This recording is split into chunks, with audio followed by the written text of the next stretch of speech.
I don't think they did that. But this is going on not only from the pulpit, but from Palestinian TV. We're dealing with a culture that's melted down, and the West still can't even recognize it. So, thank you for mentioning Lime. And as for the scapegoating, that's the other dimension, and this is, I think, a terribly important dimension. Michael Lerner and the people that I call the sort of masochistic omnipotence complex types are engaged in ferocious self-criticism. There's no limit to how much self-criticism they'll engage in. There's no limit to how much responsibility for what's wrong they'll engage in. The other side of the equation is a demonizing culture with very few other examples that are as intense as the refusal of Palestinian culture to take responsibility, or Arab or Islamist or Muslim activist culture in the world today, to take any responsibility for what's wrong, and the ferocious desire to demonize and accuse the Israelis. So you end up with this very dangerous alliance between hypercritical Westerners and hyper-demonizing Islamists that both see the world in the same way, and I think that we can't afford that. We really have to break that matrix. Alan, and afterwards Professor Schwartz-Sandler. I am closing the list. I still have, after Alan, 3 speakers. Richard. I wanted to ask whether you thought that the protocols of the Elders of Zion or something similar to that could be written today and take root, considering where Israel is and where the Jews are today. Looking at the criticism of the war, for example, right. Lebanon and so on, whether something that could happen. And the flip side of that, I wanted to ask, is whether you thought the Mearsheimer and Walt article and soon-to-be book, I think, right. is perhaps the next protocol. I mean, Well, there are 2 really interesting things here. One is, you're right. I mean, I think that the Mearsheimer wallpaper is a good illustration of people who are, let's call them soft conspiracists. And they're drawing on work done by hard conspiracists. I mean, one of the scandals of that paper is that most of its footnotes are not scholarly footnotes. Most of its footnotes come from a whole industry of this kind of rhetoric and stuff. So I do think, and it certainly plays right into it. So it feeds that whole thing. And of course, the Muslims love this text, and they love Mearsheimer and Walt and so on. So yes, no, I have no doubt that in fact we are living in a time where variants on the protocols are constantly being produced. The really interesting case is a text that was discovered by the Swiss secret police, the Swiss police in 1974, I believe, which is a Muslim text that is about the conquest of the world, turning the entire world into a Sharia state. And it's clearly an articulation of the Muslim Brotherhood. And it sure as heck looks like the Muslim version of the protocols. And so now, that puts the good cognitive egocentrist and committed liberal moral person in this dilemma, because, we don't want them to say we want to conquer the world, so how can we say that they want to conquer the world? And that's where we really come up against a serious problem. As I was preparing this talk, I was thinking, I could probably get 2,000 students to come to my course if I were to call it 9/11 a historian's analysis, and then just do the 9/11 stuff and talk about, how you deal with it. People would flock to that course. So the point is that we don't know how to think about this stuff. We don't. I once suggested to a colleague that a black colleague, an African-American colleague, that we have a conference on conspiracy theory, and he blanched and said, how will you control the audience? And, what? No, actually, he wasn't.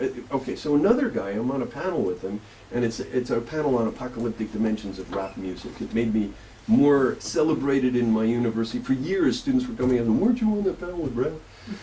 Anyway, so I'm the only honky on the panel, and there are 3 rappers and another African-American professor on the panel. And the stuff comes out about the conspiracy to inject AIDS into the ghettos, which is being done by a combination of the American government and Jewish doctors. So at one point, one of the people in the audience says, how many people on the panel believe this? So all 3 of the rappers believe it. I say I don't believe it. And then the spotlight's on my colleague, and he says, I really don't want to answer that, because if I say I do believe it, I will lose credibility with my colleagues, and if I say I don't believe it, I will lose credibility with the brothers. Okay? Now, that tells you enormous things about what is being said and what the pressures are. And you have the same problem with Arabs who, if they say things that they believe that are pro-Israel, they lose credibility with their colleagues. This is an honor-shame culture, and if you do that, you're dead. So in that sense, this is a huge problem for me. I mean, I'm convinced that this text is true, but anytime I start talking about it, I'm immediately accused of being a conspiracist, and since I don't want people saying things about the Jews and the protocols, I shouldn't be saying things about this text. So it's a real, I mean, this is something we have to think about. Yeah, good stuff. Shmuel, and afterwards Edward Cohen. After we are on the crest now, so maybe we should look also at the positive side of the product. Can't hear you. Who wants to look at the positive side? We'll give you the microphone.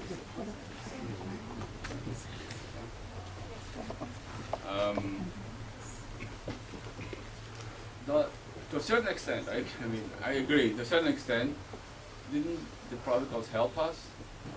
I mean, this whole belief that Jews have so much power sometimes helps us. For instance, give you an example. When I was a student, and years ago, this Professor Verset, who was the expert on the Balfour Declaration, he argued that at least part, and a very important part, why Britain declared, came out with the Balfour Declaration was, and this is 1917, okay, because what was the main concern of Britain in 1917? That the Russians will leave the coalition and the Americans are not going to enter. Okay, so you make the consideration, who are the leaders of the Bolshevik? The Bolsheviks are taking over. Who are the leaders? They're all Jews. I mean, you don't check With the exception truth. of Lenin, right. Yeah, but you don't check that these Jews are anti-Zionist, Right. but they are Jews. Of Right. course, they are for the brothers, as you said. So they will make sure that Russia, after the revolution, is not going to lead the coalition. Who controls American foreign policy in 1917? Right. The Jews. They'll make sure the United States will enter the coalition. Here we're coming out with the Balfour Declaration, which will help us Right. with these two powers. There were also biblical elements and there were others in the Balfour Declaration. However, I think, at least in Europe, if I can understand a lot of the East Europeans, why they came after the collapse of the Soviet Union to Jerusalem wasn't because they really said that it's Yontif, etc., but because they believed that through Jerusalem they're going to Washington. So there is a certain element of power when you say, Right. oh, these Jews control, Right. have so much power. I'm not saying this is not I hear you. dangerous, I'm just saying sometimes it helps us. Right. A couple of anecdotes there that I think are extremely relevant. I gave a talk about this at the ADL. Actually, erase that from the tapes. I gave it at a major Jewish institution. And somebody pulled me aside and said, look, you know, sometimes it doesn't hurt to have the Gentile police and the protocols. We get people coming to us all the time because they think that we can help them because we rule the world behind the scenes. I personally don't think that this is a particularly intelligent way to go about taking advantage of this, but okay. I mean, it's like the Japanese coming here and giving us a program. We admire you, you know. We wish we could do what you do. Second thing, the detail about that story about the Brits and the protocols is that, you know, they turned to Wilson and said, what do you think of a Jewish state? And they expected Wilson to say no, and initially Wilson was very negative, but he said, I'll get back to you on that. And then he happened to meet Louis Brandeis, and Brandeis spoke eloquently in favor of a Jewish state in terms of the very ideals that Wilson was working out about self-determination and so on. And he called back the British and said, yeah, I'm in favor. And the British said, whoa. Turned on a dime. They expected him to say no. He goes back and talks to Jews, and then it's yes. So they're convinced that this is worldwide. But, you know, to get back to the question about the Walt Mearsheimer paper, you know, the Jews don't control Washington because they have a lot of money or because they're ruthless people who will kill anybody who crosses them. The influence that the Jews have in Washington is that, you'll excuse me for sort of being blunt in my belief that Jews are good. My kids keep saying, yes, Dad, Jews are spirit, everybody. But we make sense. You know, the Jewish lobby is a lobby of reason. The Jewish lobby is people who spend a lot of time thinking about how they can frame policies that will work to everybody's benefit. Positive sum. Everybody can win from this. Right? And that is what modern civil society is about. So we have enormous influence in modern civil society. And the reason why, you know, Wilson changed his mind was not because of some secret conspiracy, but because somebody understood the language of civil society, believed in it, and was able to convince a president who believed in it Those as who well. believe in conspiracy, sometimes it helps. Yeah, no, I understand. Sometimes it helps, but more times it doesn't. I mean, you know, there's a famous line in R.I. Moore, who's another great medievalist who's written about anti-Semitism, and he talks about the deal that the Jews made with the kings in the Middle Ages. And, you know, the kings protected them. And he said that, you know, this certainly was short-term a real good policy, but in the long term it was poison. And in the long term, it seems to me, rather than sort of take the compliment, we need to say, no, you have to understand something. Our influence is because we try and make sense with people, we try and reason with people. Our influence is not because behind closed doors we, you know, we hold knives to people's throats. Edward, and thereafter final question by Chaim Aziz. Perhaps the first apocalypse story is the flood in the time of Noah. And one can say that after the flood, the world was never the same again. In 1929, there was a collapse in the stock market in October 1929, and it happened on Black Monday, 2 days after reading Parashat Noah. The next major collapse in the stock markets was in 1987 in October, 2 days after reading Parashat Noah. This is what in millennials, in apocalyptic studies, we call semiotically aroused. Go ahead. The number of years that elapsed between 1929 and Oh, 1987 is 58, Okay. which in Hebrew is written Nun is 50, Chet is 8, 58 years. The number of points that the Dow Jones dropped on Black Monday 1987 was 508. Of course, zero in the middle is nothing, so it's 58. I think this is how basically these sort of stories happen. I mean, I'm saying this for amusement, but unfortunately there are people out there who actually take these things seriously. Sticking to the financial world, and one can follow it very much on the internet, there's a whole industry out there of apocalyptic thoughts about where the economy is going. That the dollar is going to collapse to nothing because of deficits, whatever, and the stock market is going to collapse, the Dow is going to fall from 12,000 to 2,000, etc. And there's no end of these stories going. I also want to mention that there is an industry which really didn't exist maybe 40 years ago, 30 years ago, and today is huge in the investment world, which is the hedge funds. I asked somebody, a Jewish person who works in hedge funds, what is the percentage of Jews who In the work hedge in the fund hedge world. fund business? And he said that probably in the region of 50 to 75% Right. of hedge funds. Right. Now, hedge funds today are huge, Right. and Warren Buffett says that the whole derivatives market, which is part of the hedge funds market, is an accident waiting to happen. And he's probably right. Okay. And when it happens, are the Jews going to be blamed? Yeah, for it? sure. Okay. Yeah, no, good point. And the point that I'd say about this is, Jews. Look, there was a guy, a professor at Harvard, who argued that the math department at Harvard was anti-Semitic, and his proof was that only half of the professors were Jewish. Jews are really good at modernity. You know, as soon as the Gentiles come in with rules that say meritocracy and equality before the law, we shoot to the top. You know, the protocols are essentially a replay of a conspiracy theory that was originally attributed to Masons, the Illuminati, in 1800, and after a century of Jews enjoying the rights of modern society, people looked around and said, "Whoa, we got it wrong." Well, the Masons are just, you know, like Nietzsche and Darwin. They're just pawns of the Jews. The Jews are running this show. So the point is, the Gentiles, not all Gentiles, but the Gentiles who look at this stuff are going to mistake our position of dominance in these areas for actual control. In fact, Jews surf this stuff. Jews are good at figuring out what's going on in markets and taking advantage of it.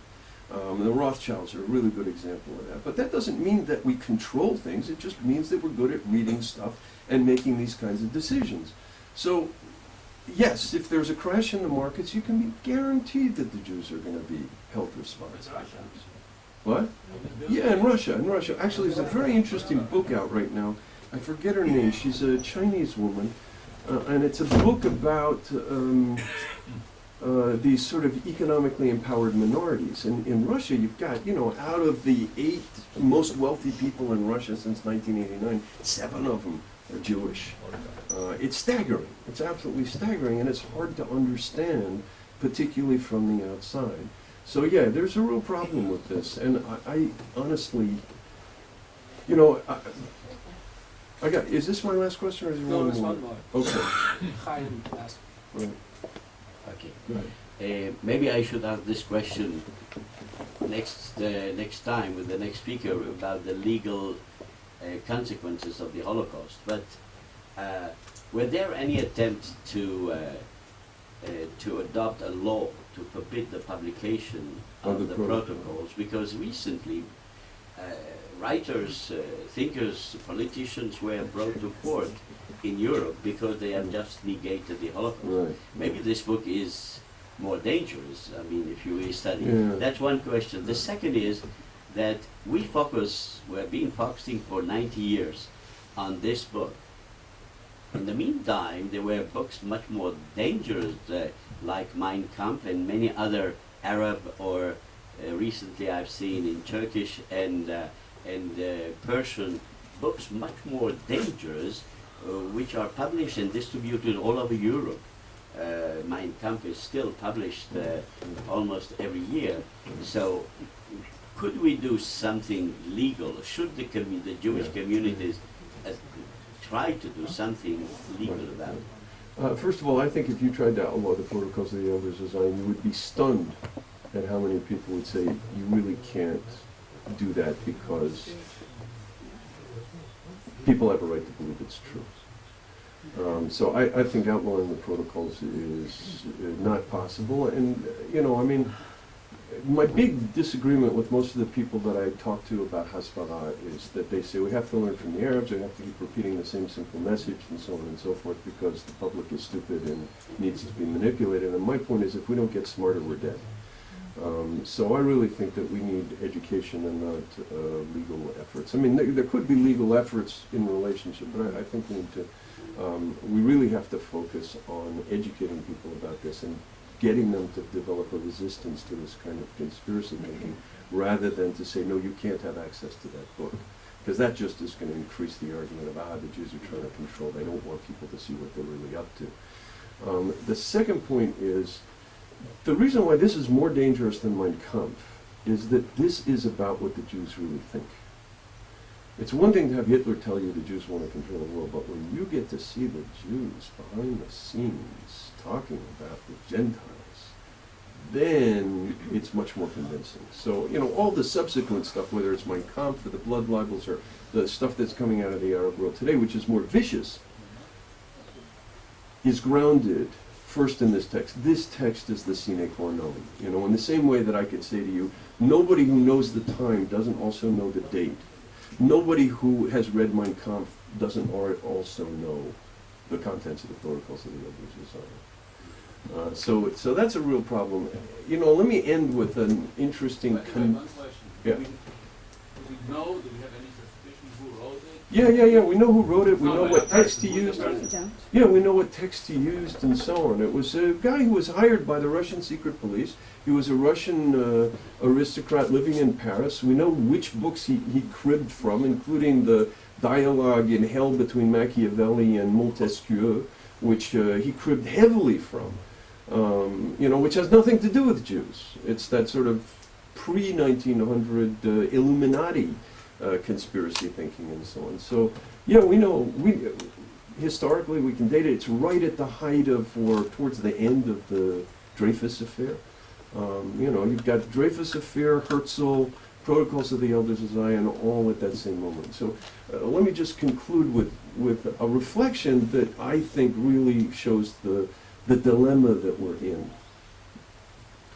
As I said, I first ran across this book while teaching at Columbia in this course called Moral and Political Thought, or Plato to NATO. And one of the things that struck me and frustrated me enormously, and is now being to some extent corrected by the work going on at the Shalem Center and other places, they're having a conference on this, is it seemed to me clear that Jewish political thought was highly developed. It just wasn't the kind of abstract stuff that Plato and Aristotle came up with.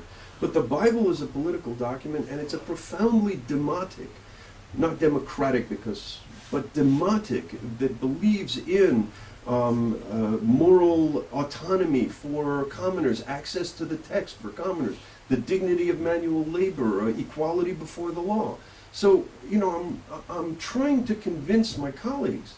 And I go to the library, again, I had never done political philosophy. I'm going to the library and I'm pulling down book after book on political philosophy. They all begin with Plato, right? And then they go Plato, and then we got Epicureans and so on, and some Romans. And then in this course, they gave you a couple of passages from the Old Testament so that you could understand Jesus in the New Testament, not because he's a political thinker, but so you could then understand Augustine, the first biblically based political thinker. You know, so you don't get to the biblical contribution to democracy ever much, and you don't get the biblical contribution to political thought until you get to Augustine in the 4th century. So I'm trying to get these people to pay attention to the Jewish contribution to biblical thought, and as far as political thought, particularly democratic thought, and as far as they're concerned, I'm coming from planet, you know, somewhere outside of the solar system. So as far as I can make out, these, let's call them secular scholars, think that Jews are sort of lucky beneficiaries of something they discovered based on their Greek and Roman texts. The people who write the protocols understand that the Jews are at the heart of the modern adventure, that Jews are everywhere in the development of democracy in the West. So on the one hand, we have well-intentioned people who can't see the Jewish contribution as anything more than a secondary phenomenon. And on the other hand, people who think that modernity was created by the Jews, but think that they do it in order to enslave all of mankind. And we're caught between these two, I would say on some level, equally mistaken visions of what's going on. I think the people in the you know, there's a saying that paranoids sometimes see things that other people don't see. You know, I think the people who wrote the protocols see that the Jews have made an enormous contribution to the development of modern democracies, and that the secularists can't see it at all. So what do we do? I'll leave that as my open challenge.